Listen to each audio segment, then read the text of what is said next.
Bonjour. Je veux tous vous remercier d'être là, surtout cette foule, parce que vous avez bravé la pluie, le feu et la tempête. Amen. Ça fait de vous la colonne vertébrale de l'Église. Amen. Solide. Vous me faites penser au pasteur Marc. Bien sûr, vous ne vous sentez pas tous complimentés. Certains le pensent, d'autres non. Amen. Mais c'est vraiment incroyable. Quand vous avez des gens qui sont prêts à affronter les éléments. Amen.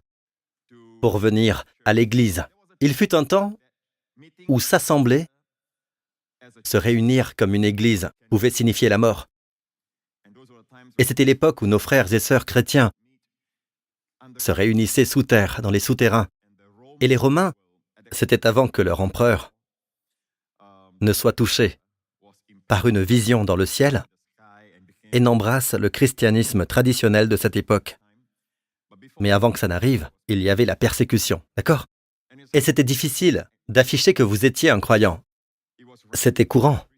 Les chrétiens étaient jetés dans l'arène, devenaient des gladiateurs,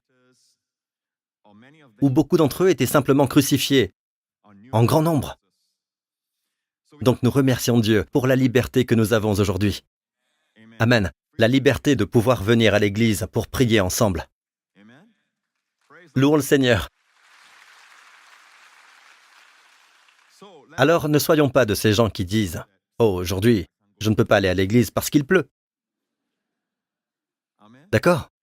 Si vous êtes amoureux et que votre petit ami vous dit « Peut-être qu'on ne peut pas se voir aujourd'hui parce qu'il pleut », dites « Chérie, je vais traverser le feu, je traverserai les eaux. Amen. S'il y a un tremblement de terre, je creuserai un passage jusqu'à toi. » Car jamais le cours d'un amour sincère ne fut paisible, mon amour. Amen. Amen. Eh, ce n'est pas la prédication. Quel chapitre et quel verset? Si quelqu'un essaie de prendre des notes. Non, ce n'est pas ça. Ce n'est pas ça. Je crois que c'est le songe d'une nuit d'été de William Shakespeare. Louez le Seigneur. Vous savez, nous passons par les principes de l'interprétation de la Bible. Et nous apprenons autant que nous le pouvons. Mais il y a tellement de principes. Et je crois que Dieu vous enseigne lui-même. Lorsque vous ouvrez les Écritures, ce qui est le plus nécessaire lorsque nous approchons la parole de Dieu, c'est d'avoir un cœur enseignable, un cœur humble. Vous savez, vous pouvez ouvrir la Bible, et si vous n'avez pas un cœur humble, vous n'avez pas un cœur enseignable. Vous l'ouvrez juste pour lire, pour accumuler des connaissances. Mais cela n'augmente pas la révélation. Alors, elle ne sert pas son but. Amen. Mais si vous venez à la Bible, peu importe que vous compreniez ou non tous les principes et que vous dites « Dieu, parle-moi », Dieu peut vous parler à partir de Jonas. Dieu peut vous parler à partir d'Ézéchiel. Et quand je dis « parle-moi », je veux dire que c'est une parole pour le présent. Amen. Je me souviens quand j'étais jeune, j'assistais au service pour la jeunesse dans l'église dans laquelle j'ai grandi. Je me souviens que ma mère, j'avais les cheveux longs et ma mère me disait « Fais-toi couper les cheveux, c'est vraiment trop long, fais-toi couper les cheveux, allez !» Et je me souviens être allé à ce service et ma mère m'a juste dit à ce moment-là, non, je n'avais pas de femme à cette époque. Ma mère m'a dit à ce moment-là, d'accord, à cette occasion particulière, mais coupe-toi les cheveux. J'ai assisté au service et tout à coup, j'ai regardé ma Bible et ma Bible en tombant s'est ouverte sur un verset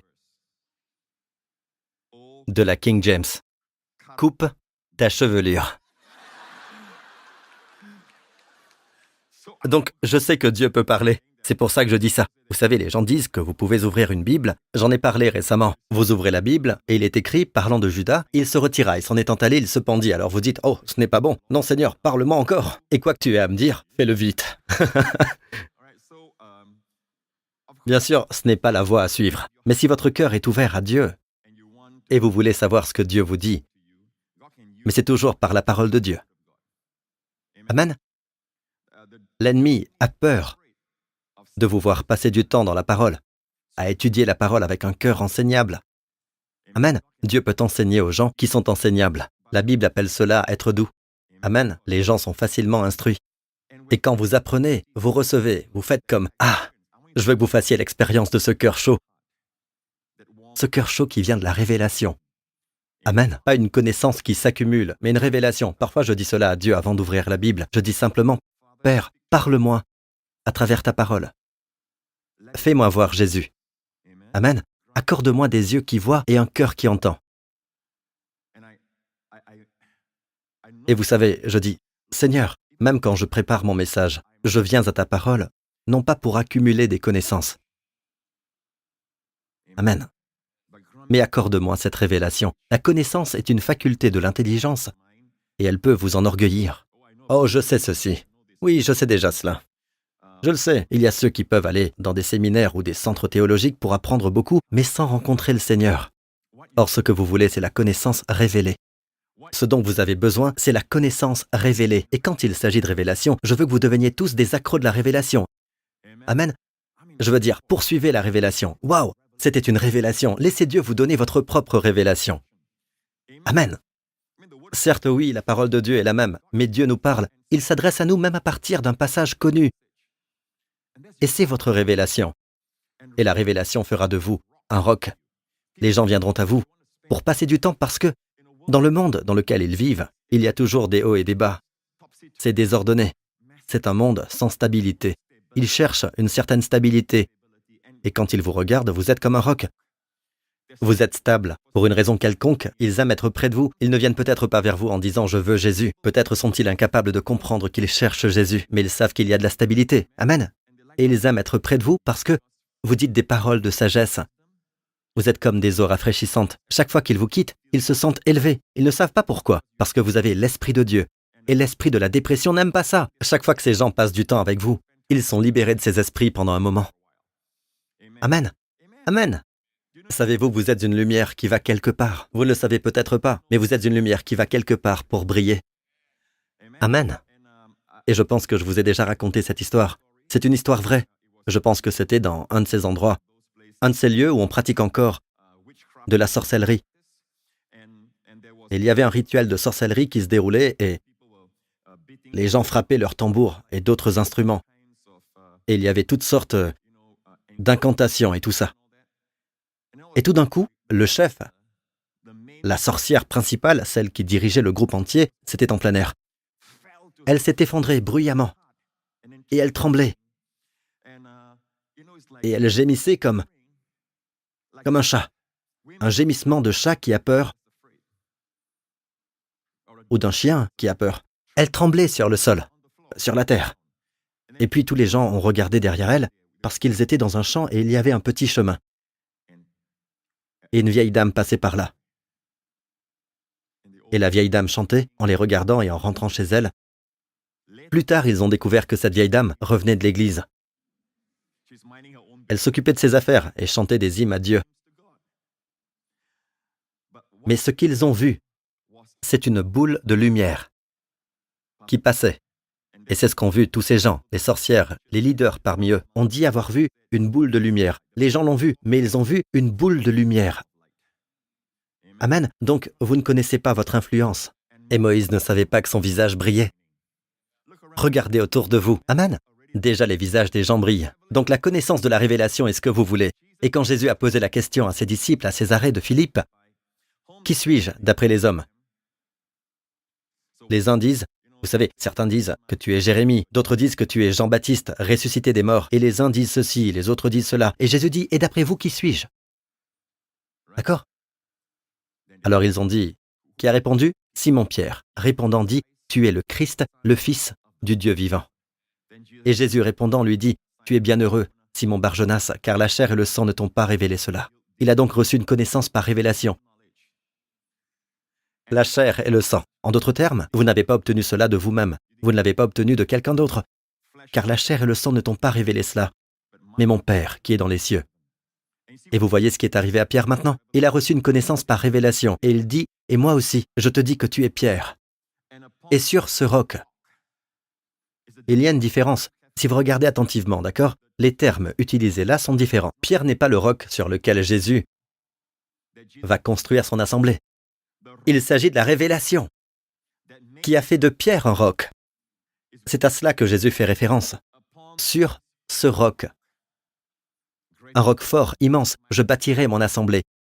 et les portes du Hadès ne prévaudront pas contre elle. En fait, il y a une branche du christianisme qui dit « Oh, Pierre et le roc, vous voyez, Pierre, on a construit sur le roc. » Non, nous ne construisons pas sur Pierre. Nous ne construisons pas sur l'homme. Nous construisons sur Jésus-Christ. Il n'y a pas d'autre fondation que Jésus-Christ. Et ce roc dont il parle est la révélation de Pierre. Pierre, parce que tu as eu cette révélation, tu es maintenant solide comme un roc. Et vous tous aussi, une fois que vous avez cette révélation, une révélation de Dieu, ça vous rend solide.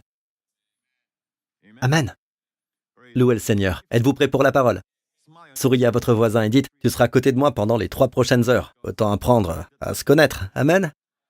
D'accord. Et regardez quelqu'un d'autre, derrière ou ailleurs, et dites bonjour. Amen. Et regardez celui à droite et dites, la prochaine fois, portez du parfum. Amen. Oh. Désolé. Louez le Seigneur. Vous savez, les gens reviennent. C'est incroyable. Regardez autour de vous. Les gens ont faim de la parole de Dieu et ils sont prêts à braver la pluie. Je pense que je vois plus de gens ce matin, quand il pleut, que quand il fait sec. Peut-être qu'il devrait pleuvoir davantage. Amen. Ok, plongeons directement dans la parole. Et cela pourrait être le dernier de notre série sur la façon d'étudier la Bible. Amen. Je voudrais juste dire un mot à tous ceux d'entre vous qui étudient pour devenir pasteurs ou des enseignants de la Bible. Amen. Des missionnaires, des évangélistes. Pour les ouvriers, voici la parole de Timothée. Étudie-toi à te présenter approuvé à Dieu. D'accord? Ouvrier qui n'a pas à avoir honte. Ainsi comprenez que si vous n'étudiez pas, d'accord? Vous aurez honte. Amen. Vous aurez honte. D'accord? Il y aura des raisons d'avoir honte, mais si vous étudiez, vous n'aurez pas à avoir honte. Amen. Dieu a même dit à Josué, au début de son ministère ou de sa carrière en tant que capitaine du peuple de Dieu, d'amener ce peuple à la terre promise, dans un pays ruisselant de lait et de miel. Moïse vient de mourir. Josué a pris la relève. Mais la toute première chose que Dieu a dite à Josué est ceci, que ce livre de la loi ne s'éloigne pas de ta bouche et médite-le jour et nuit. Quel est le résultat? Car alors tu feras réussir tes voies et alors tu prospéreras. Un bon succès ne vous éloignera jamais de votre famille. Le succès n'est pas de regarder les chiffres jour et nuit. D'accord? Jusqu'à ce que vos yeux soient gonflés. Ce n'est pas ça le bon succès. Non, ce n'est pas le bon succès. Le bon succès vous donnera toujours le temps de servir le Seigneur. De venir à l'église, même le dimanche. Amen. Pour servir le Seigneur. Amen. Ce sera comme si l'argent travaille pour vous et non pas que vous travaillez pour l'argent. Ça, c'est une bonne réussite. Car alors tu feras réussir tes voies et alors tu prospéreras. Mais Josué, que ce livre de la loi ne s'éloigne pas de ta bouche et médite. En d'autres termes, mes amis, écoutez. Il y avait un ennemi, là, dehors. Dans la terre promise, il y avait des ennemis. Les mêmes, il y a 40 ans, souvenez-vous, ils ont vu des Anakim là-bas. Ils étaient toujours là. Les mêmes ennemis étaient toujours là.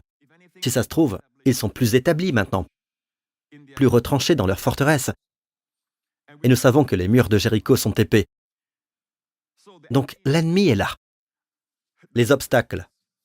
Ce qui semble être un obstacle insurmontable. Encore plus à cette époque, surtout cette saison, car le fleuve Jourdain déborde de ses rives pendant le temps de la récolte. Pas le meilleur moment pour traverser. C'est le pire des moments pour traverser le Jourdain. Vous avez là un obstacle naturel. Mais vous savez quoi? Quoi que vous ayez en face de vous, quel que soit l'obstacle, quel que soit l'ennemi, tu ne dois pas t'attacher à l'ennemi, Josué. Occupe-toi uniquement de ma parole. Quelle instruction pour un leader, dès le début. Ne sois pas occupé par l'ennemi. Ne sois pas occupé par les problèmes, les obstacles. Sois occupé par ma parole et tu rendras tes voies prospères. Tu auras un bon succès. Amen. Vous savez, il y a une loi, je crois que c'est dans le Deutéronome, qui dit que quand un roi monte sur le trône, car son père est décédé ou pour d'autres raisons, il monte sur le trône, la première chose qu'il doit faire est, de sa propre main, écrire la loi. Le livre de la loi, ce sont les 5 premiers livres de Moïse. Il doit l'écrire de sa propre main afin qu'il apprenne à craindre le Seigneur tous les jours de sa vie. Écoutez, c'est le premier point. Pour qu'il craigne le Seigneur, pour qu'il s'humilie et ne s'élève pas au-dessus de ses frères. Il est roi. Il est roi. Et pourtant, il écrit et est familier avec la parole de Dieu. Amen. Je ne vous demande pas d'écrire toute la Bible, d'accord? Elle est déjà écrite pour vous. Amen. Mais au lieu de demander et de passer cette responsabilité à un scribe, le roi lui-même est censé écrire. Et le résultat suivant, comme je l'ai dit, c'est qu'il va s'humilier. Il ne s'élèvera pas au-dessus de ses frères. Et le troisième résultat est étonnant. Le troisième dit que lui et ses enfants, le roi et ses enfants, vivront longtemps. Sa carrière sera prolongée. Ses enfants et lui vivront longtemps. Tout cela est le résultat de la parole de Dieu. Soyez occupés par la parole. Et beaucoup d'entre nous, parce que nous ne sommes pas occupés par la parole, nous ne méditons pas sur la parole de Dieu. Nous méditons sur des choses que nous voyons. Vous savez, à la télé, n'est-ce pas? Et maintenant, avec Netflix qui est visible partout, disponible, accessible, les gens sont juste occupés par le mal. Beaucoup d'histoires sont mauvaises parce que le mal attire la chair. Amen. Avant que nous le sachions, nous sommes occupés par le mal. Nous sommes occupés par des choses négatives. On est occupé par les scandales et les choses comme ça, et les mauvaises choses, et l'esprit de commérage. Et avant que nous le sachions, nous sommes occupés avec ça. Et la Bible dit que nous sommes transformés en contemplant la gloire du Seigneur. Où trouvez-vous cela? Où trouvez-vous cela? Dans sa parole. Nous ne devons pas être occupés à regarder de l'obscène.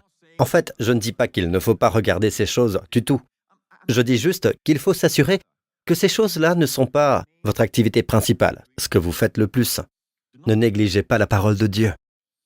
Amen. Et bien sûr, l'un des meilleurs moyens est que, vous savez, la Bible dit que Dieu fait des dons à l'Église. Quand Jésus s'est élevé, il a fait des dons à l'Église. Amen. Et l'un de ces cadeaux sont les pasteurs et les enseignants. Pourquoi sont-ils là? Pour enseigner la parole de Dieu. Cela ne signifie pas que Dieu m'enseigne directement. Je reçois la révélation directement, je n'ai besoin de personne. Non, non, non. C'est une attitude d'orgueil. Ce n'est pas être enseignable. Dieu les a élevés.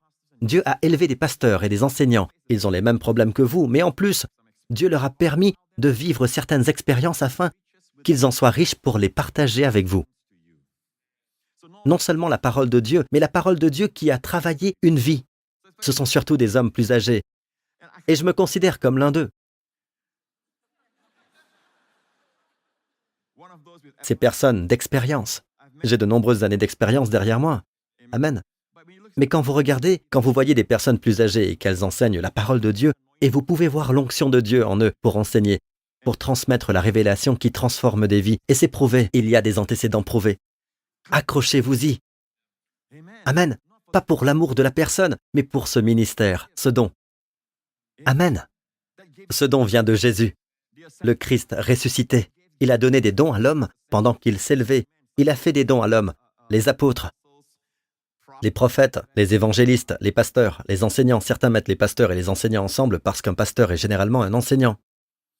D'accord? Mais il y a aussi des enseignants qui ne sont pas des pasteurs. Ils sont donc là pour enseigner. Alors quand vous dites « j'ai ma propre révélation », non, humiliez-vous. Écoutez l'enseignement de la parole de Dieu. Amen. Approchez-vous. Tenez-vous près de n'importe quelle source, de n'importe quel bec d'où s'écoule un liquide. S'il y a un filet d'eau, ne vous inquiétez pas pour ça. Soyez là, soyez sous le bec d'où la gloire s'écoule. Et demeurez là. Amen. Louez le Seigneur. Alléluia. Donc, un des principes clés que je veux vous transmettre aussi est de se rappeler que les choses que nous enseignons dans cette Église, d'accord, dans cette Église en particulier, nous nous concentrons sur ce qui est important dans la Bible. Maintenant, certains pourraient vouloir étudier des choses plus spécifiques. Par exemple, toute parole de Dieu est profitable. Parce que toute parole de Dieu est inspirée par Dieu. Amen. Elle est utile pour la doctrine, pour la remontrance. La remontrance, personne n'aime entendre des remontrances. La correction, vous l'avez, personne n'aime entendre ça. N'est-ce pas? Mais nous n'apprenons jamais des gens qui nous complimentent. Les compliments ne nous aident jamais à grandir. Ils nous font nous sentir bien. C'est quand les gens nous corrigent. Et souvent, ce sont les gens qui nous aiment. Ce sont les gens qui vous aiment, qui vous corrigent. Je ne parle pas de ceux, vous savez, qui font des coups bas. D'accord, à travers les réseaux sociaux. Je ne parle pas de ça. Ces gens-là, vous savez, ils sont toujours à l'affût de quelque chose à dire. N'est-ce pas? Je vais vous dire, si le meilleur gouvernement dirigeait, s'il existait un gouvernement idéal qui ne faisait jamais d'erreur et qui dirigeait le Singapour, il y aurait toujours beaucoup de critiques. Je pense que nous vivons dans un bon pays, un pays sûr, un pays protégé. Les gens veulent venir dans ce pays. D'accord? Le gouvernement est-il parfait? Il n'y a pas de perfection dans les citoyens. Et c'est vous qui approvisionnez le gouvernement. Ils viennent de vous tous. Et la perfection n'existe pas. Mais vous savez quoi? En considérant tous les facteurs et tout ça, nous avons un pays très bon et sûr. J'ai lu des articles sur des gens qui mangent des bols de moura ou du riz au poulet et tout ça à New York, en pleurant parce que dans le pays où ils vivent, ils n'ont jamais goûté ça. Et récemment, quand quelqu'un y est allé pour organiser un festival culinaire, il pleure quand il mange.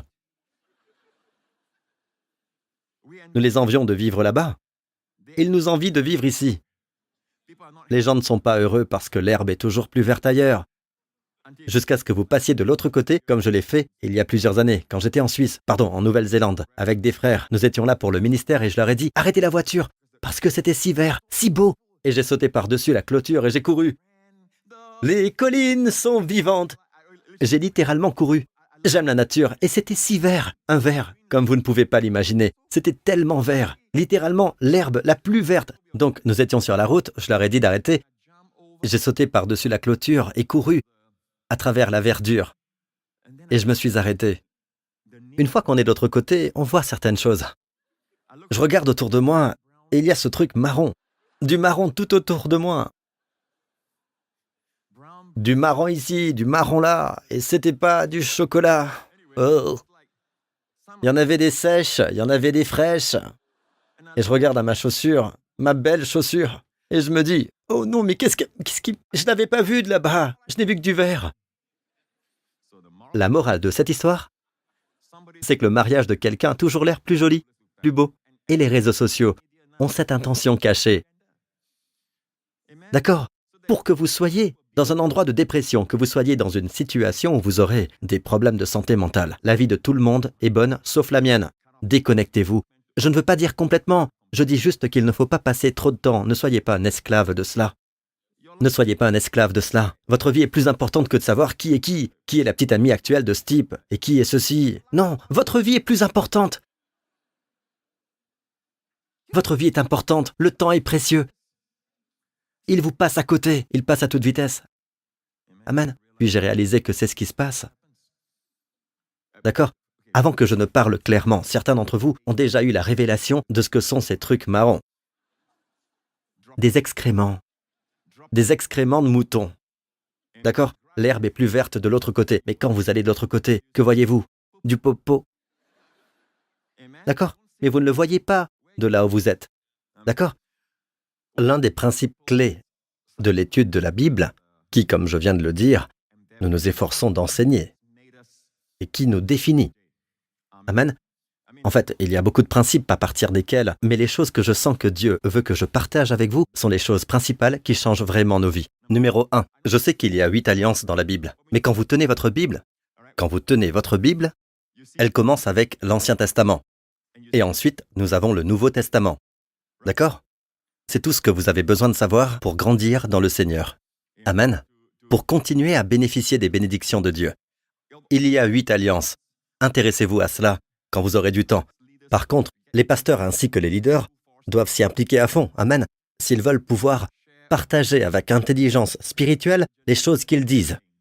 Mais pour vous, vous avez juste besoin de connaître la loi, l'ancienne alliance et la grâce, la nouvelle alliance. Cela vous sera très utile. Mais si vous pensez que votre nouvelle alliance commence avec « Ok, ma nouvelle alliance, Malachie, le dernier chapitre de Malachie, il est dit Nouveau Testament. Ah, je suis maintenant dans le Nouveau Testament. » Non, vous n'y êtes pas. Vous êtes juste à l'endroit où Jésus est né. D'accord? Maintenant, Jésus. Écoutez attentivement. C'est ici que certaines choses sont controversées. Mais bon, rien de nouveau, non? D'accord? C'est controversé parce que les gens, vous savez, ils ont tous droit à mon opinion. Ok. Chaque enseignant de la Bible a son opinion, n'est-ce pas? Amen. Mais je m'efforce par la grâce de Dieu de prêcher avec exactitude. Testez par vous-même. Vous n'êtes pas des idiots. Vous n'êtes pas des idiots. J'ai enseigné devant vous tous. C'est quelque chose d'ouvert. Ce ministère est une chose ouverte. En fait, comparé à de nombreux enseignants, ce ministère a beaucoup plus de gens qui testent. J'ai des gens qui testent, qui examinent, m'a-t-on dit, chaque semaine. Amen. et certains m'aiment et d'autres ne m'aiment pas. Je me demande pourquoi. Amen. Alors ne vous inquiétez pas. Si c'est testé, examiné, prouvé, peu importe, ça a passé l'épreuve du feu. Beaucoup de feux. Ce ne sont pas que des tirs amis. Amen. Des feux différents. Et je suis maintenant... Je me sens comme Josué. Comme si j'avais 120 ans. Mais non, 110. Il est mort à 110 ans. Je suis âgé aujourd'hui. Voyez vous-même. Mais, peuple de Dieu, vous pouvez décider. Regardez, voyez dans la Bible par vous-même. Allez directement aux Écritures. Êtes-vous prêts? Galates 4. Laissez-moi vous montrer quelque chose sur la loi et la grâce. Ce n'est pas parce que votre Bible dit là, Nouveau Testament, que le Nouveau Testament commence là, ok? La Nouvelle Alliance. Le Testament est une alliance, d'accord? Ancienne Alliance, Nouvelle Alliance. Je sais qu'il y a 8 alliances, dont beaucoup se trouvent dans l'Ancienne Alliance. Mais fondamentalement, la chose que Dieu traite avec eux est la loi et la grâce. Que vous soyez sous la loi ou sous la grâce, Ancienne ou Nouvelle Alliance. D'accord? Galates 4 dit ceci. Mais quand l'accomplissement du temps est venu, cela fait référence au temps où Jésus viendrait. D'accord? Mais quand l'accomplissement du temps est venu, Dieu a envoyé son Fils, né de femme, né sous la loi. Regardez ça, il est né sous la loi. Il est né sous la loi. Ok, souvenez-vous de ça. Quoi que Jésus ait fait, il est né sous la loi. Maintenant, nous savons qu'il est au-dessus de la loi. Oui, il est au-dessus de la loi. Il a donné la loi. Amen. Comme par exemple, la loi dit que vous ne pouvez pas toucher un lépreux. Vous serez contaminé. Vous serez impur. D'accord? Jésus a touché le lépreux. Et j'ai déjà entendu des enseignements qui disaient que quand Jésus a touché le lépreux, il a dû avoir recours aux cendres de la génisse rouge. D'accord? Pour se purifier. C'est blasphématoire. Jésus a touché le lépreux. Il n'a pas attrapé ce que le lépreux avait. Le lépreux a attrapé ce qu'il avait. La guérison, la santé, la plénitude. Le lépreux a été guéri. Jésus n'est pas venu. Écoutez bien, quand Jésus vient, il n'est pas là pour appliquer la loi sur vous. S'il appliquait la loi, personne ne pourrait venir à lui. Tous ces pécheurs ne viendraient pas à lui. Et il ne les a jamais qualifiés. Il y a donc un changement, ok? Mais avant de regarder ce changement, regardez ceci.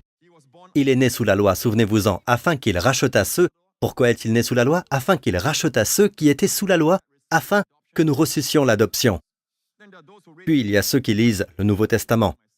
En fait, mon fils m'a demandé récemment, « Abba, pourquoi est-ce qu'ils écrivent les mots de Jésus en rouge ?»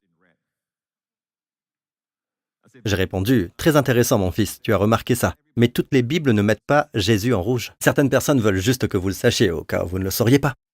Que c'est Jésus qui parle. En fait, vous pourriez le savoir, parce que juste avant qu'il parle, il est écrit « Et Jésus dit ». Jésus a répondu à Pierre. D'accord? Pas besoin de mettre du rouge. Plus vous mettez du rouge, plus le reste n'est pas la parole de Jésus. Mais en fait, même Romains, 1 Corinthiens, 2 Corinthiens, Galates, Éphésiens, Philippiens, il s'agit à chaque fois des paroles de Jésus.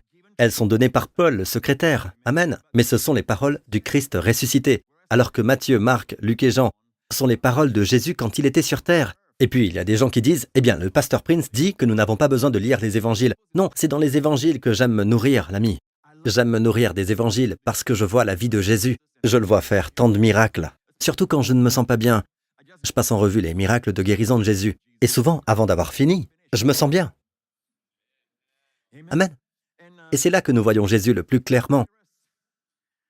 Mais n'oubliez pas que les paroles de Paul, les paroles de Pierre, les épîtres, sont les paroles du Christ ressuscité à travers eux. Car même à la fin de la vie physique de Jésus, sa vie terrestre, dans la chambre haute, qu'a-t-il dit? « J'ai encore beaucoup de choses à vous dire, mais vous ne pouvez les supporter maintenant. » Je veux dire, je pensais qu'il avait déjà tout dit. Non, j'ai encore beaucoup de choses à vous dire, mais vous ne pouvez les supporter maintenant. Vous voyez la différence? Mais quand l'esprit de vérité sera venu, il vous conduira dans toute la vérité. Ce qui veut dire que tout ce qu'il enseignait, ce n'était pas, disons, le plat de résistance. C'était l'entrée. C'est ainsi qu'il faut voir les paroles de Jésus dans les évangiles. Vous me suivez jusqu'ici? Par exemple, si vous n'êtes pas d'accord et que vous vous dites « Tout ce qui est en rouge doit être pris à la lettre », comment expliquez-vous ceci dans Matthieu 10? Matthieu 10. Ce sont les 12 que Jésus envoya après leur avoir donné les instructions suivantes. « N'allez pas vers les non-juifs. N'allez pas vers les non-juifs. En d'autres termes, ne prêchez pas aux païens. Ne prêchez pas et n'entrez dans aucune ville de Samaritains. Ce sont tous des non-juifs. Mais allez plutôt vers les brebis perdues de la communauté d'Israël. Alors, comment expliquez-vous cela? Au pasteur, Jésus a dit « Allez dans tout le monde et prêchez ». Oui, c'est venu plus tard, je sais. Mais que faites-vous de ce verset? C'est en rouge. J'ai dit que c'était en rouge. Alors que faites-vous de ça? Nous pouvons l'expliquer en disant que plus tard, il dit « Allez dans tout le monde ». Oui, mais que faites-vous de ce verset? Il est dans l'Évangile. Vous êtes donc tenu de l'interpréter à la lumière de l'époque. N'est-ce pas? Vous devez donc admettre que vous l'interprétez à la lumière de l'époque. Sa première venue est pour les Juifs, pour accomplir l'alliance faite avec les pères Abraham, Isaac et Jacob. Il est venu parce que c'était le peuple avec lequel Dieu a fait une alliance, avant que tout le monde ne soit béni à travers eux. Je crois que la situation idéale que Dieu avait en tête était le royaume de Dieu. S'ils avaient accepté Jésus-Christ au lieu de le rejeter, ils auraient été les évangélistes qui proclameraient au monde. Amen. Amen. Et Jésus aurait été au centre. Il vint chez soi, et les siens ne l'ont pas reçu. Et les siens ne l'ont pas reçu, le peuple juif. Mais à tous ceux qui l'ont reçu, il leur a donné le droit. Il leur a donné le droit d'être enfants de Dieu. Amen. Amen. Donc, oui. Aujourd'hui, ce n'est pas que pour les Juifs. Bien entendu, Dieu conserve une alliance spéciale avec eux. Il va l'accomplir dans les jours à venir, surtout quand nous serons enlevés. Le programme entier de Dieu, le programme prophétique, reviendra aux Juifs. Amen. Amen. Et nous regarderons d'en haut. Et si vous ne croyez pas à l'enlèvement avant le jugement dernier, vous pouvez rester. On vous regardera d'en haut. Amen. Et c'est très clair. Pour moi, la Bible est très claire. Elle dit que nous sommes délivrés de la colère à venir. Amen. On ne subit pas la colère. Vous me suivez jusqu'ici? Donc, quand Jésus est venu dans sa ville natale, à Nazareth, où il a grandi, il est né à Bethléem, mais il a grandi à Nazareth. Beaucoup d'entre vous y sont allés. Dans peu de temps, vous y serez à nouveau. Amen. Alors, quand il a grandi là, comme le voulait la coutume, la Bible dit, il est allé à la synagogue. C'était leur église à l'époque. Et ils lui ont demandé de lire. Amen. C'était le moment pour lui de lire. Vous devez savoir une chose. Chaque sabbat, quand ils lisent, ils suivent un programme. Ils l'appellent la Haftarah. OK? La parachate de cette lecture particulière. Donc au moment où ils ont demandé à Jésus de lire, n'est-ce pas incroyable? C'est à partir d'Ésaïe 61. L'Esprit du Seigneur est sur moi. Amen. Il m'a consacré pour annoncer la bonne nouvelle aux pauvres. Il m'a envoyé pour guérir ceux qui ont le cœur brisé, pour proclamer aux prisonniers la délivrance. Amen. Et aux aveugles le recouvrement de la vue. Et puis il a dit ceci, pour proclamer une année de grâce du Seigneur. Et la Bible dit qu'il a roulé le livre. N'est-ce pas? Pour proclamer une année de grâce du Seigneur. Une citation d'Ésaïe 61. Jésus cite dans sa ville natale, Nazareth. Mais remarquez, Jésus est venu pour proclamer une année de grâce du Seigneur. Ensuite, il roula le livre. Mais si vous regardez la référence d'Ésaïe pour proclamer une année de grâce du Seigneur, voici ce que vous voyez. Un jour de vengeance de notre Dieu. Ceci est tiré d'Ésaïe. Le jour de la vengeance n'est pas encore venu. Sa première venue est pour sauver. Le jour de la vengeance est encore à venir. Même pour nous maintenant, le jour de la vengeance est encore à venir. Il y a des gens qui essaient de faire croire que, oui, tous ces signes et tous ces fléaux, ce sont les jours de la vengeance. Non, ce ne sont pas les jours de la vengeance. En fait, Jésus lui-même a dit que ces signes, les fléaux, les famines, la récession, et ainsi de suite ne sont que le début des douleurs. Donc, remarquez qu'il s'est arrêté. Revenez à la lecture de Jésus. Où s'est-il arrêté? Pour proclamer une année de grâce du Seigneur. Ensuite, il roula le livre. Mais après ça, il y a une virgule. Et un jour de vengeance de notre Dieu. Donc, entre la virgule et le jour de la vengeance, il y a 2000 ans, mes amis. 2000 ans. Nous devons diviser correctement la parole afin de ne pas avoir honte. D'accord? Vous ne pouvez pas appliquer la Bible juste comme ça. Vous devez diviser correctement la parole. Nous ne sommes pas dans l'année de la vengeance. Nous ne sommes pas dans le jour de la vengeance, devrais-je dire. Nous ne sommes pas dans le jour de la vengeance. D'ailleurs, une année, c'est plus long qu'un jour. Dieu est bon. Très bien. Et la vengeance n'est pas pour nous. Il ne vient pas pour juger nos péchés. En fait, nous venons avec lui. Amen. Vous ne savez pas monter à cheval? Vous saurez le faire. Amen. Nous venons avec lui. J'ai dit que nous venons avec lui.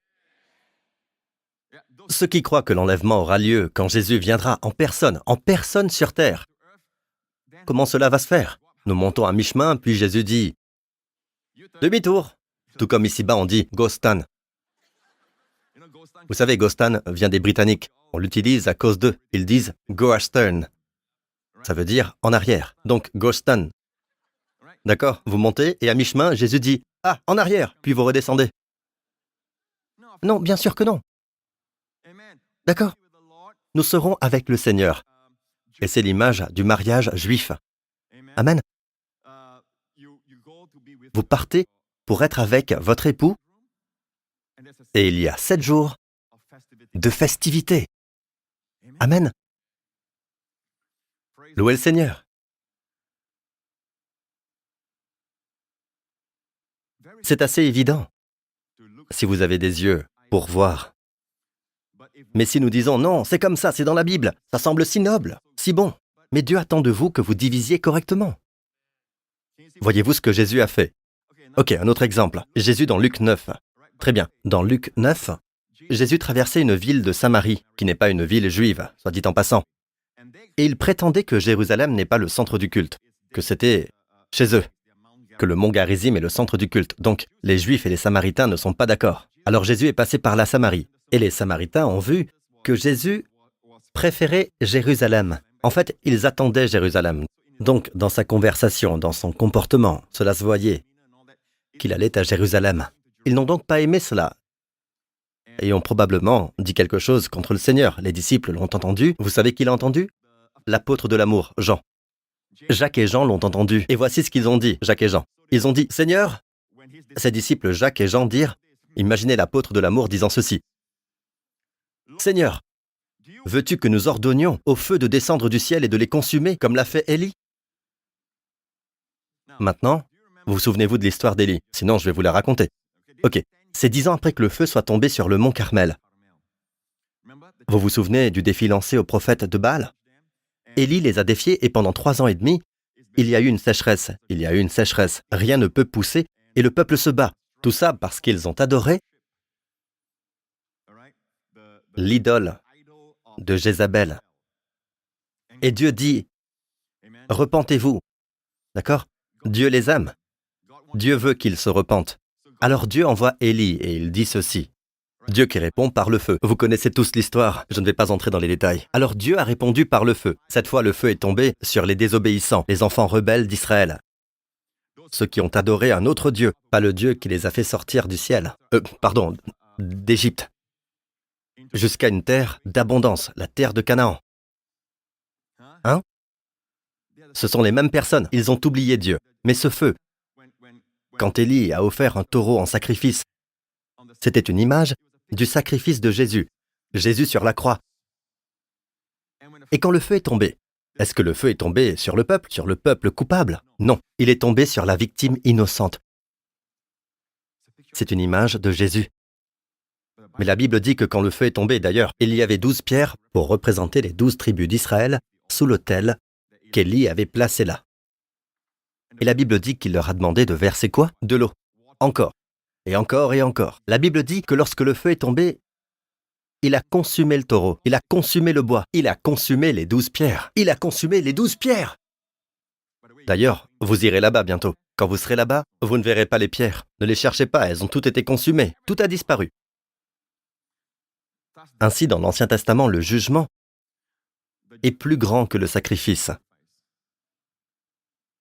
Mais, dans le Nouveau Testament, Jésus s'est accroché à la croix, portant vos péchés et mes péchés sur cet arbre. Lorsque le feu est tombé, cette fois-ci, Jésus a crié, « Tout est accompli !» Il a achevé tout le jugement. Libéré le pardon pour nous tous, tout a été payé légalement, justement. Et il est resté. Quand il a crié « Tout est accompli », le jugement est terminé. Il est resté. Cette fois, le sacrifice est plus grand que le jugement. Vous voyez? D'accord? Alors 10 ans sont passés. Et maintenant, le peuple est toujours rebelle. Pouvez-vous le croire? Donc, Élie est assis sur la montagne. Cette fois, Akab est mort et son fils a pris la relève. Et il a envoyé des soldats. pour arrêter Élie, pour venir prier pour lui. Pouvez-vous croire qu'on arrête quelqu'un pour venir prier pour vous? Élie, qui est assis au sommet de la montagne, la Bible ne dit pas laquelle, je soupçonne que ça pourrait très bien être encore le Carmel. C'est dans le même voisinage. C'est 10 ans après que le premier feu soit tombé. Il y a une leçon à tirer ici. Et les soldats vinrent. Et très grossièrement, « Descends, homme de Dieu! Descends et suis-nous !» Et il dit, « Si je suis un homme de Dieu, que le feu descende du ciel et te dévore. » Et le feu descendit du ciel, les 50 soldats, plus leur commandant, ont tous été brûlés. Et le roi dit, « Waouh, envoyez-en 50 autres. » D'accord, c'est ce qu'on appelle la sagesse du monde, d'accord? Il n'y a pas de sagesse là-dedans. Alors ils ont envoyé 50 autres, et un autre capitaine a dit, « Dépêche-toi de descendre! Descends, homme de Dieu !» Il a dit, « Si je suis un homme de Dieu, que le feu descende du ciel. » Chut, encore une fois, ils ont tous été brûlés. Et ce roi, quel esprit! Il a envoyé le 3e groupe. Alors cette fois, le commandant était humble, et s'est baissé, et il dit, « S'il te plaît, ne me tue pas, homme de Dieu. S'il te plaît, épargne mon âme. » Vous voyez, Dieu est toujours très sensible à l'humilité. Laissez-moi vous dire ceci. Un jour, peut-être que je vais prêcher un message sur l'humilité, sur le fait que tant d'entre nous ont ce sentiment d'arrogance.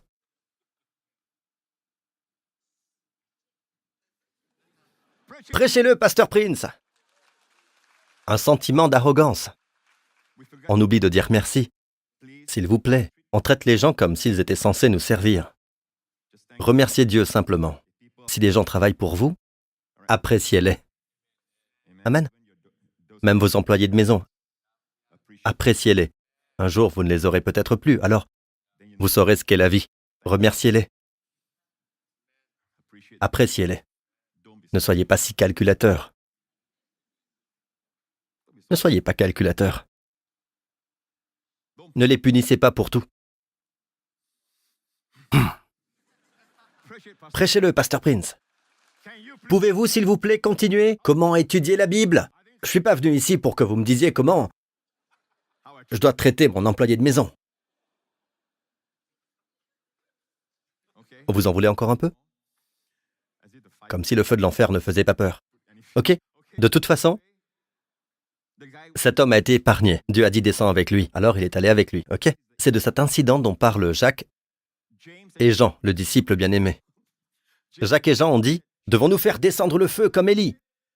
Qu'il soit consumé, comme avec Élie. En fait, c'est la Samarie, au même endroit. C'est le même endroit. Et, se tournant, il les censura fortement et dit, vous ne savez pas de quel esprit vous êtes animés. En effet, le Fils de l'homme n'est pas venu pour perdre les âmes des hommes, mais pour les sauver. Et vous savez ce qu'il a fait? Il n'a pas puni. Il est juste allé dans un autre village. Je vous le dis, d'accord? C'est pire. Celui qui a le pouvoir d'ouvrir les yeux des aveugles, l'onction est sur lui pour déboucher les oreilles des sourds, ouvrir les yeux des aveugles, ressusciter les morts, purifier le lépreux. Il s'est éloigné de votre maison. Il s'est éloigné de votre ville. C'est dommage pour vous. C'est triste que vous ayez eu l'opportunité. Il est juste allé dans un autre village. Mais regardez ce que Jésus dit. Vous ne savez pas de quel esprit vous êtes animés. Ils peuvent dire, l'esprit d'Élie. Ne pensez-vous pas que les disciples ont un précédent dans les Écritures? Allez-y, répondez-moi. Je sais que c'est tôt le matin et que la pluie a trempé vos cheveux, mais dites-moi, y a-t-il un précédent dans les Écritures? Il y en a un, n'est-ce pas? Élie est un homme de Dieu. C'était juste pour son époque. Et c'est une leçon. S'il n'accepte pas le sacrifice, que le feu est tombé sur le mont Carmel, mais pas tombé sur la nation coupable, mais est tombé sur l'innocent. En d'autres mots, c'est une image de Jésus, non? Le sacrifice, le feu est tombé sur le sacrifice. Si vous rejetez ça, cette image de la seconde venue, pas l'enlèvement, la seconde venue, quand Jésus revient avec nous tous, le jour de la vengeance. Cette fois, le feu tombe sur le peuple.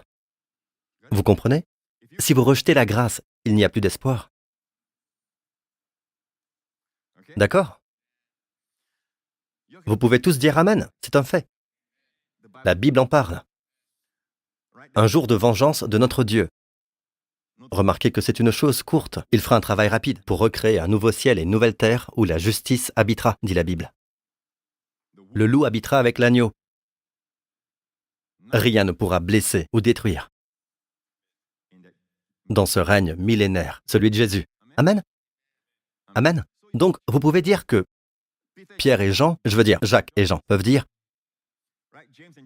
oui, en fait, Seigneur, nous suivons la Bible, mais Jésus peut dire, vous la lisez et ne la divisez pas correctement. Nous ne sommes pas soumis à cela. Soyez donc très prudents.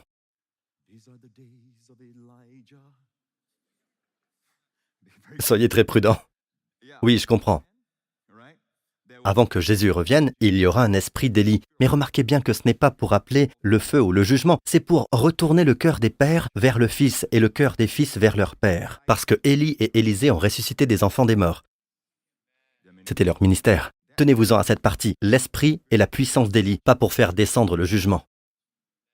Il y a des gens qui sont heureux quand certaines choses se produisent, parce qu'ils ont prophétisé que cela arriverait à tel ou tel pays. Quel genre d'esprit êtes-vous? Heureux quand le jugement tombe sur les gens? Jésus a même dit, vous connaissez Sodome et Gomorrhe, vous connaissez leurs péchés. Vous savez ce que Jésus a dit à Capernaum?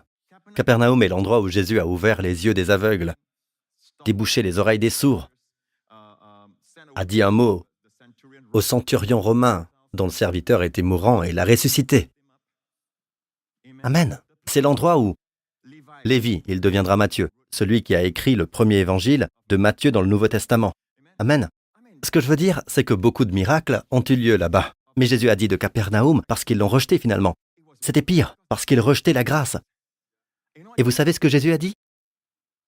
Si les miracles accomplis au milieu de toi l'avaient été dans Sodome,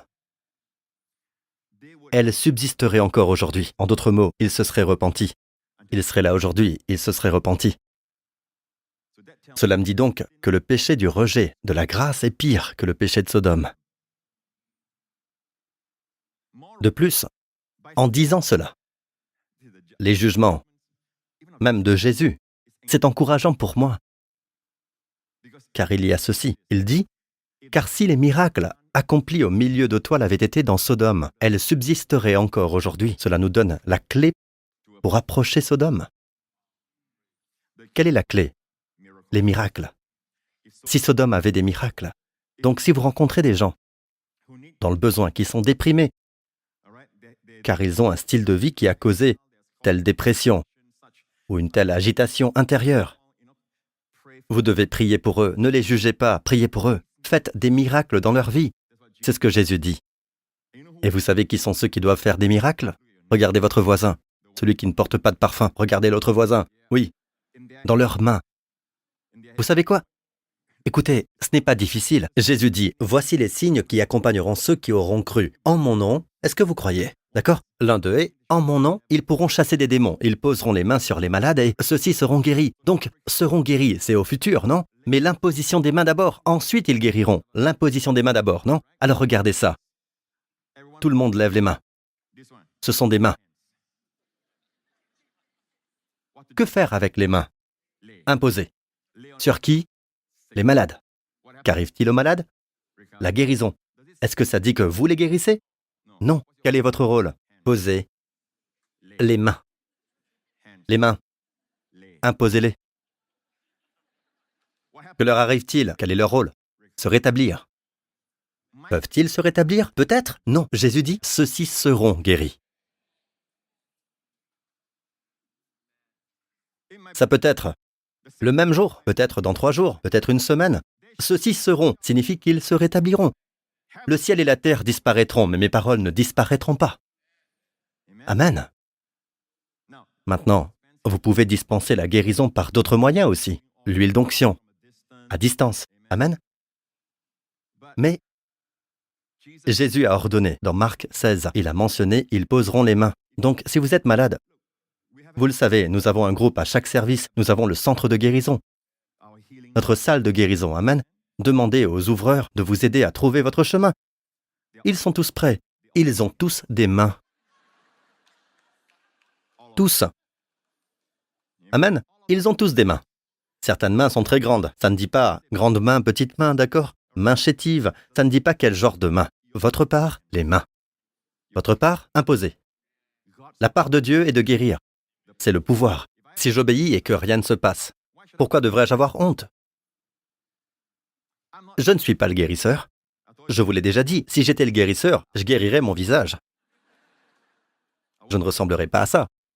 Ne riez pas si fort. Chaque fois que je partage ça, vous riez tous très fort. Ok, donc, après ça, je prierai aussi pour le visage du pasteur Marc. Donc, il y a une division entre la loi et la grâce. Vous le voyez, les amis? Êtes-vous avec moi jusqu'ici? Très bien. Un autre principe que nous devons apprendre est celui d'interpréter chaque verset hors de son contexte. Miles Coverdale, montrez-leur encore Miles Coverdale. Cela vous aidera grandement à comprendre les Écritures si vous notez non seulement ce qui est dit ou écrit, mais de qui et à qui, avec quels mots. Est-ce dit aux Juifs? Je peux quand même en profiter.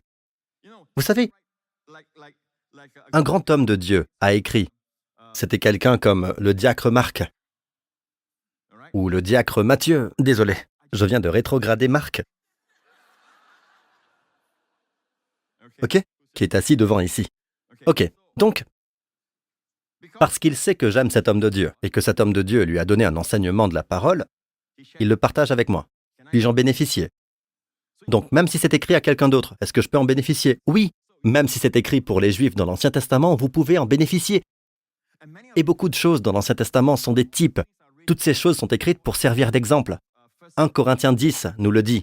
Toutes ces choses qui arrivent, ces choses-là, se produisent dans l'Ancien Testament, dans l'expérience du désert, de l'Égypte à Canaan.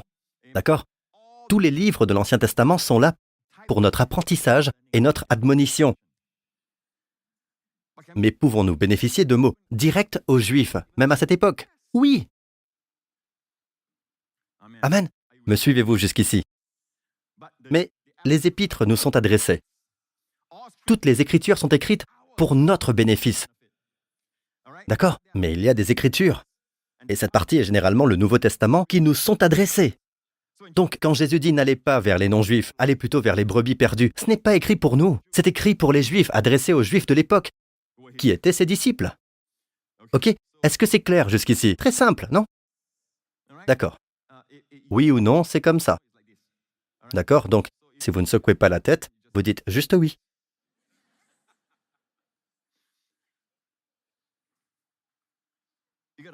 Il nous faut apprendre, les amis.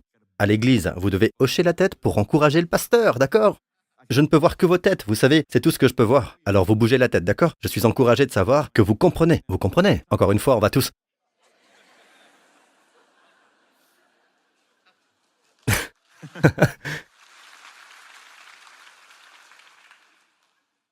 Alors, à qui? À qui? Avec quel mot? À quel moment? Où? À quelle intention? Dans quelles circonstances? En considérant ce qui précède avant et ce qui suit. La dernière partie signifie le contexte. Regardez tout dans son contexte. Je vous l'ai dit, beaucoup de chrétiens ont peur d'Hébreux 10. Si nous péchons volontairement. Tout péché est volontaire dans ce sens. Ce doit être un type spécifique de péché volontaire dont l'auteur parle dans Hébreux 10. Amen. Et si nous étudions Hébreux 10 depuis le verset 1 jusqu'à « si nous péchons volontairement », nous constatons qu'il s'agit d'un rejet du sacrifice du Christ, une fois pour toutes. Amen. C'est un rejet du témoignage du Saint-Esprit, en particulier dans le domaine de « je serai miséricordieux envers votre injustice et je ne me souviendrai plus de vos péchés ». C'est un rejet de la parole du Père qui dit « j'enlève la première loi et je vous donne la seconde ». Amen. Donc, quand vous rejetez tout ça, c'est pécher délibérément. Mais je suis sûr que vous n'êtes pas des gens qui sont assez stupides au point de rejeter le Seigneur Jésus-Christ, n'est-ce pas? Est-ce que je m'adresse aux bonnes personnes? Vous n'êtes pas de ceux qui rejettent le Seigneur Jésus-Christ. Quand tout est fait pour vous, il vous aime.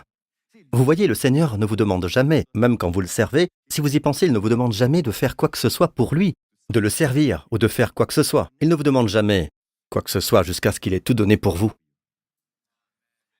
Et alors il se réjouit. Il se réjouit quand vous donnez même à quelqu'un un verre d'eau froide.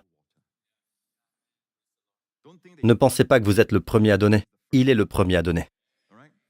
Et puis-je dire ceci aussi? En termes de moralité, c'est plus important pour lui. D'une certaine manière, il trouve une grande joie. Et d'ailleurs, vous pouvez toujours plaire au Seigneur. Nous sommes tous hautement favorisés en Christ. Nous sommes tous acceptés par le Christ, mais il y a aussi un mot utilisé, qu'il y a des choses que nous faisons qui peuvent lui plaire. comme un enfant que je favorise grandement. Mon enfant est toujours cher à mes yeux, toujours aimé de moi. Amen. Mais il y a des fois où mon enfant va faire quelque chose et à ce moment précis, cela me fait plaisir. Il y a donc des choses que vous pouvez faire. La Bible dit, car c'est à de tels sacrifices que Dieu prend plaisir. Et nous voulons tous plaire au Seigneur. N'ai-je pas raison? J'ai dit que nous voulons tous plaire au Seigneur. Amen. Et maintenant, quand je vous dis étudier pour vous montrer approuvé par Dieu, ce n'est pas approuvé en termes de salut, comme si vous ne l'aviez pas déjà. Non, non, nous sommes tous approuvés, que vous soyez un ouvrier, un serveur, un prédicateur, un ouvrier ici. Approuvé ici est dokimos. Pas hautement favorisé comme dans les Éphésiens, mais dokimos. Dokimos est un terme utilisé à l'époque de l'Athènes antique. En Grèce, d'accord? Leur moyen de paiement était des pièces de monnaie et ils taillaient ces pièces. D'accord? Et à une époque, en un siècle, il y eut plus de 80 lois votées à Athènes afin d'arrêter le taillage de la pièce parce que la pièce était molle, la base métallique était molle, pas comme notre pièce aujourd'hui. Ils pouvaient alors la modifier. Et il y a beaucoup de changeurs de monnaie qui refusent d'accepter des pièces de monnaie qui ont été modifiées. Ce sont des gens intègres, ces changeurs. Et ces changeurs sont appelés des gens qui sont dokimos. Des gens éprouvés, des gens intègres. Étudiez pour vous montrer agréable à Dieu. Étudiez pour vous montrer dokimos. Un ouvrier n'a pas à rougir. Êtes-vous avec moi jusqu'ici? C'est le bénéfice de ceux qui vont être des enseignants de la Bible, et des serviteurs, et des évangélistes. Ok, louez Dieu. Maintenant, regardez les circonstances et regardez ce qui suit. J'aime utiliser ce verset parce qu'il y a deux choses que nous pouvons apprendre d'ici, comme vous le verrez tout à l'heure. Allons au chapitre 2 de Philippiens. Vous apprenez? Très bien. Ainsi donc, mes bien-aimés, je rigole parce que je sais ce que j'ai préparé, je sais que vous allez recevoir. Je prépare tellement de choses, mais je ne parle que d'un quart de tout ce que je prépare. Mais ne vous inquiétez pas, vous rentrerez chez vous. Ne vous inquiétez pas, je vous renverrai à l'heure, dans 3 heures.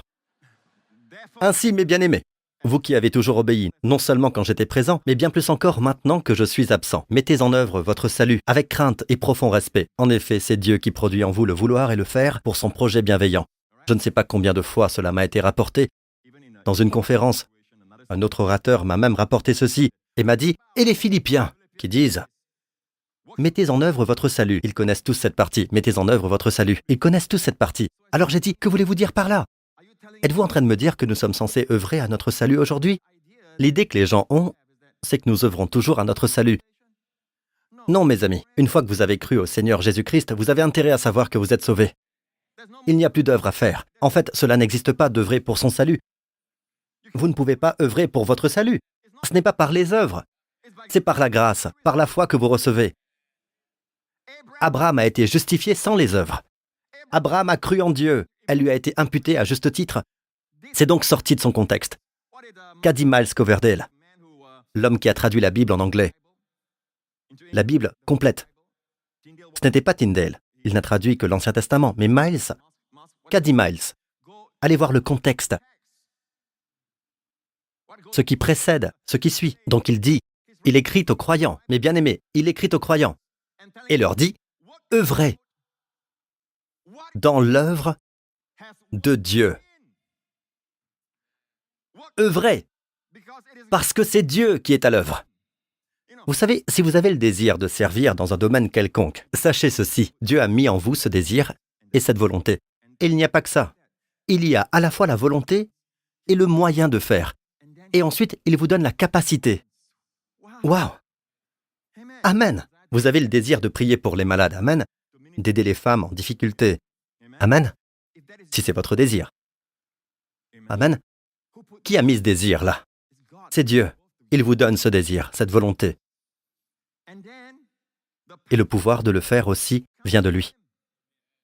Mais remarquez qu'il dit, mettez en œuvre votre salut. Vous l'avez déjà. Au fait, salut veut dire plénitude, guérison.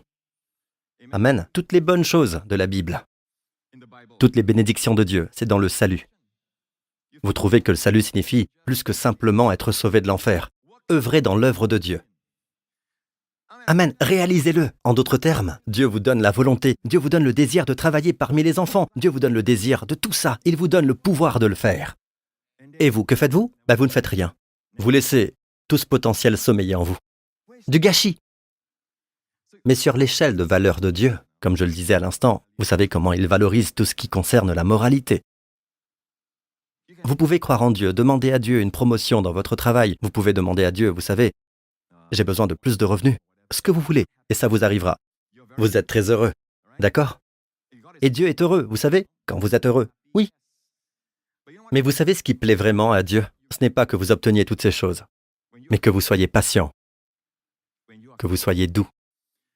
Et cela dans vos relations. Vous dites, quel est l'intérêt d'être patient? Ça fait plaisir à Dieu. Je pense que si j'obtiens un autre million, ça fera plaisir à Dieu. Je peux faire tellement plus pour lui. Non, ça plaît plus à Dieu quand vous êtes patient avec les gens, que vous êtes gentil. Les gens du monde d'aujourd'hui ne voient aucune raison d'être patient, à moins que ce soit pour le spectacle, pour que je puisse obtenir quelque chose de vous. Le plaisir d'aimer n'est pas d'obtenir quelque chose en retour, mais plutôt dans l'amour lui-même. Vous trouverez votre épanouissement et votre plaisir dans l'amour. Même si la personne ne vous le rend pas, vous pouvez voir que les gens qui aiment d'une autre manière deviennent très en colère, quand la personne qu'ils aiment ne leur rend pas l'appareil. Mais d'abord, je ne t'ai pas aimé pour obtenir quelque chose en retour, donc la façon dont tu réponds n'a pas vraiment d'importance. Et tous ceux qui me critiquent, je vous aime. Je vous aime vraiment. En fait, il m'arrive de communier pour vous. Amen. Je prie pour que Dieu vous bénisse, vos familles et vous. Amen. Ne laissez pas de mauvaises choses arriver. Amen. D'accord? Je prie pour que vous communiez tous aussi pour moi. Hein? Amen. Oui, parce que les gens n'ont pas besoin de changer pour que je les aime. D'accord? C'est l'amour de Dieu. Amen. Bénissez ceux qui vous maudissent. Faites du bien à ceux qui vous détestent. D'accord? Amen. Alors louez le Seigneur. Voici donc une traduction dans son contexte. Œuvrez dans l'œuvre achevée de Dieu. Dieu merci, Dieu agit. Il ne vous demande pas quelque chose que vous n'avez pas. Si Dieu vous dit d'imposer les mains aux malades, d'accord? Sa vertu de guérison est déjà en vous. Encore une fois, ce n'est pas à vous de le faire, mais il vous en donne la volonté. Imaginez qu'il vous amène jusqu'au bout. Vous avez juste à... C'est comme une direction assistée, d'accord? Vous avez juste à décider de la direction. Parfois, les gens utilisent même un seul doigt. Décider de la direction, la puissance se met en marche. D'accord? Et pourtant, il y a des gens qui laissent tous ces dons, ce charisme, cet appel, ces onctions être gaspillés.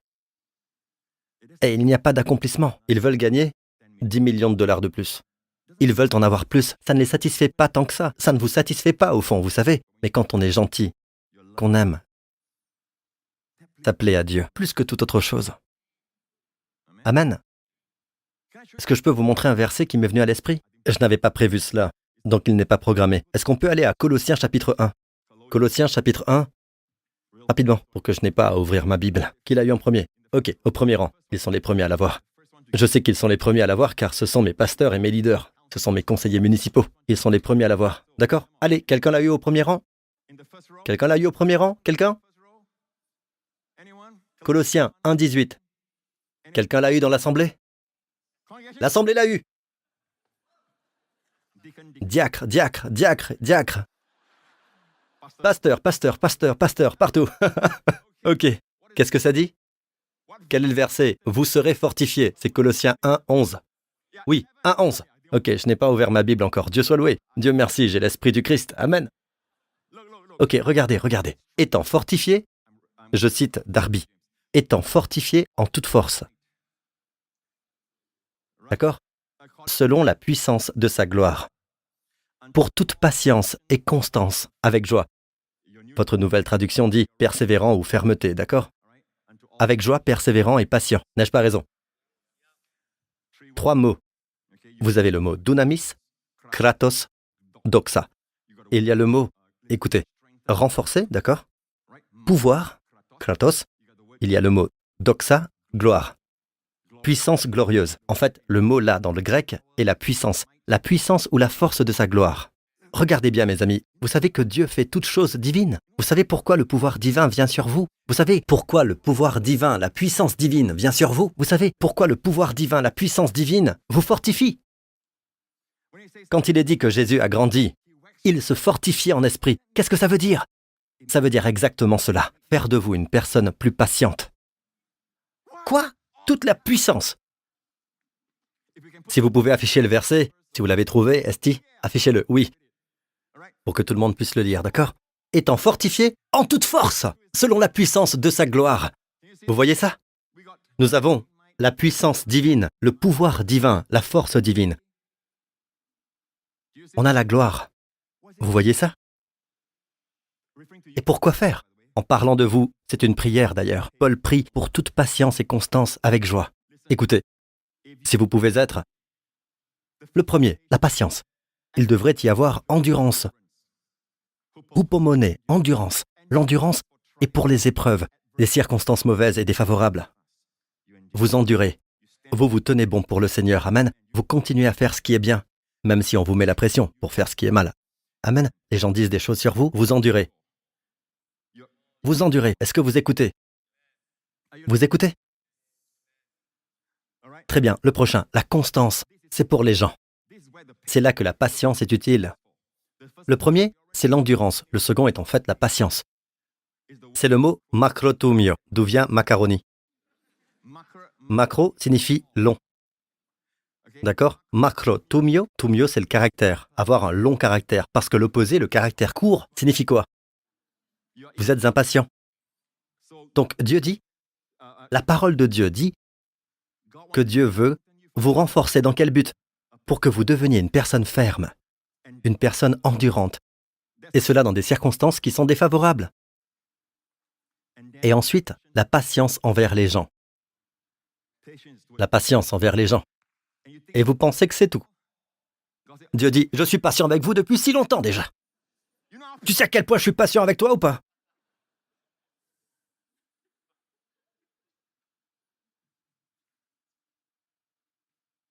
Avec joie. Une fois, je vous le dis, ce verset est celui qui me touche chaque fois que je suis sur la route. Il me touche à chaque fois que je suis sur la route, vraiment, parce que je peux être patient. Je ne fais rien en retour. Ils font, vous savez, des trucs marrants. Je veux dire, rien qu'hier. C'était hier. Vous savez, je conduisais et j'ai vu que, honnêtement, peuple de Dieu, c'est arrivé. Je n'essaie pas de me mettre en valeur en montrant une bonne action afin de me flatter, non. Mais honnêtement, j'ai vu un bus sur le point de sortir de sa voie, de l'arrêt d'autobus. Et je laisse toujours, si je peux, le bus passer en premier parce que sinon, la voiture peut continuer à rouler, vous voyez. Et le bus, il y a plus de gens à l'intérieur. Donc je m'arrête. Quand je m'arrête, derrière moi, pan, pan, pan, le bus est tellement grand. On ne peut pas juste s'arrêter, respirer, laisser les gens dans le bus passer en premier, atteindre leur destination. C'est quoi ce sentiment d'arrogance? Ma voiture ne doit pas cesser de rouler. Si elle s'arrête, je vais faire une crise cardiaque. Si vous vivez comme ça, vous en aurez une.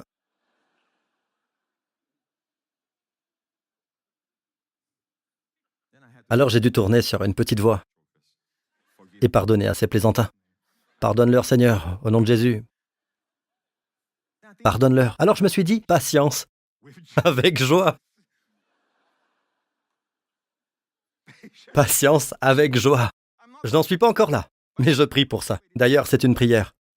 C'est une prière que Paul a faite pour les saints de Colosse. Et cette prière est une prière inspirée par l'Esprit. Donc, ce qui est bon pour les saints de Colosse est bon pour les saints de la New Creation Church, pour les saints de la GRC. C'est pour tous les saints aujourd'hui parce que c'est une prière inspirée par l'Esprit. Priez pour vos proches, priez pour vous-même. Fortifiez en toute force. Étant fortifié en toute force, selon la puissance de sa gloire, afin que je puisse faire des miracles, les amis. Alléluia! Allez les amis, vous êtes malades, mettez votre tête ici.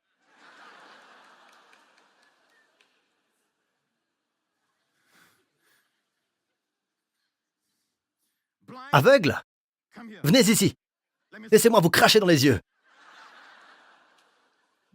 Pour ceux qui ne le savent pas, il y a eu un cas dans l'Évangile. C'est arrivé, d'accord? Allez, venez. Venez, venez. C'est prêt. Allez. Nous pensons que le pouvoir est... Non, Dieu. Je veux dire, c'est agréable au Seigneur, oui. Mais si vous voyez ce qu'il cherche, c'est avec toute la puissance. Il libère sa puissance, sa force, afin que vous puissiez être une personne qui endure. D'accord? Avec joie. Et une personne qui est patiente avec les gens. Avec joie. Parfois, nous voyons nos responsabilités comme des devoirs, alors qu'en fait, d'autres personnes n'ont pas la même responsabilité et elles aimeraient l'avoir, parce que pour eux, ce n'est pas une responsabilité, c'est un privilège. Pour vous, votre privilège est devenu une responsabilité. Oui. Ma femme, moi, vous savez quoi? C'est à elle de le faire. Pourquoi dire merci? Mes employés de maison, je les paie. Pourquoi dire merci? Pourquoi dire s'il vous plaît? Avant que vous ne le sachiez, cela se répercute sur votre lieu de travail. Vous savez, dès que la courtoisie se perd dans une société, vous voyez que tout le monde devient arrogant. Tout le monde. Vous ressentirez la douleur parce que si vous offrez un cadeau, par exemple, et il n'y a pas de remerciement, les gens oublient. C'est pourquoi je dis, lorsque vous faites un cadeau, n'attendez rien en retour. Vous aimez? Profitez de l'amour. Votre récompense, votre accomplissement est dans l'amour. Vous avez le droit d'aimer. Amen. Alors prions les uns pour les autres, d'accord? En étant fortifiés en toute force. Vous savez, je dois m'arrêter maintenant. Ok? Je plaisante. Pour les nouveaux arrivants, les 3 heures n'étaient qu'une blague. C'était une blague, d'accord? Donc je vais vous laisser partir. Et honnêtement, nous ne sommes pas encore arrivés au cœur de ce que je voulais partager. Donc, néanmoins, c'est bon. Parce qu'en plus, cette partie où le Seigneur m'a arrêté, encore une fois, peuple de Dieu, souvenez-vous de ça, d'accord? Pour le Seigneur, la façon dont nous traitons les autres est plus importante que de le servir d'une manière visible, d'une manière dramatique où les autres peuvent voir, parce que nous pouvons le servir pour de mauvaises raisons, pour être vus par les hommes. Amen. Surtout les leaders, nous devons vérifier nos cœurs et nos motivations parce que est-ce qu'on sert pour être vu par les hommes? Alors vous savez quoi? Votre service devient comme souillé par celui que vous servez. Je n'aime pas ça. Je n'aime pas voir un leader, dès qu'il entend qu'il y a une personne célèbre dans l'assemblée, il arrête tout pour la faire passer en premier, qui qu'elle soit. Et c'est arrivé il y a de nombreuses années, Dieu m'en est témoin, c'est arrivé il y a longtemps, un leader qui disparaît, foncé sur cette autre personne parce qu'elle est riche. J'ai vu son comportement et je me suis dit, ben dis donc. Mon problème est que les gens veulent manger avec moi. Il y a des gens qui sont assez riches, d'accord? Ils veulent manger avec moi, mais je ne fais que passer du temps avec cela. Je n'évalue pas les gens. Amen. Riches, pauvres, vous êtes tous les mêmes. Amen. Je vous vois en Christ. Vous êtes très favorisés. Vous êtes glorieux. Amen. Alors priez chaque jour, Dieu, fortifie-moi en toute force, selon la puissance de sa gloire, pour toute patience et constance, en endurance, en patience, avec les gens, avec joie. Vous trouverez tout d'abord que vous pouvez atteindre la patience, mais pas la joie, peu importe. C'est une manifestation 30 fois plus importante. Amen. Oh, j'étais si proche jusqu'à ce que je vous rencontre. Amen. J'étais patient avec tout le monde. Maintenant, je vous ai rencontré. Maintenant, c'est le contraire de la joie, d'accord? Mais vous savez quoi? Pensez-y, si Dieu met tous ses attributs, le divin dunamis, le divin kratos, la puissance, le pouvoir, la gloire, ça doit avoir beaucoup d'importance pour lui. N'est-ce pas? Êtes-vous bénis? Amen. Et vous tous, fermez la tête, baissez les yeux. Oh, à chaque fois, c'est pareil. Fermez les yeux et baissez les têtes. Ok. Écoutez, si vous n'avez jamais mis votre confiance dans le Seigneur Jésus-Christ, il va revenir. Les signes sont déjà là pour montrer qu'il revient. Amen. Il y aura des guerres et des rumeurs de guerre. Il y aura des famines à de nombreux endroits. La Bible dit, quand ces événements commenceront à se produire, relevez la tête parce que votre délivrance est proche. Et il s'agit de notre corps physique, de la rédemption corporelle. Vous n'avez peut-être jamais accepté Jésus comme le paiement final pour tous vos péchés. Vous essayez de faire le bien pour que Dieu se souvienne de votre bien. Aucune quantité de bien, mes amis, ne sera jamais à la hauteur de la justice parfaite de Dieu. Donc, Dieu, de son côté, nous aime. La Bible dit que Jésus a dit, « En effet, Dieu a tant aimé le monde. Dieu vous aime tant qu'il a donné son Fils unique, afin que quiconque croit en lui ne périsse pas, mais ait la vie éternelle. » Alors si c'est vous, je vous invite, au nom de Jésus, à croire au Seigneur Jésus-Christ et vous serez sauvés et logés. Faites cette prière avec moi maintenant. Dites, Père Céleste, je proclame que Jésus-Christ est mort sur cette croix pour tous mes péchés. Il a porté mon jugement. Il a été enterré. Et le troisième jour, tu l'as ressuscité des morts. Merci Seigneur. Il est vivant aujourd'hui. Jésus-Christ est mon Seigneur, ressuscité des morts. Sa victoire est ma victoire. Sa justice est ma justice. Sa proximité avec toi est maintenant ma proximité. Merci Père.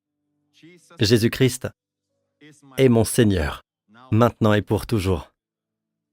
Et le sang de Jésus m'a lavé de tous mes péchés. Au nom de Jésus. Et dites tous, Amen, Amen, Amen. Louez le Seigneur. Mettez-vous debout.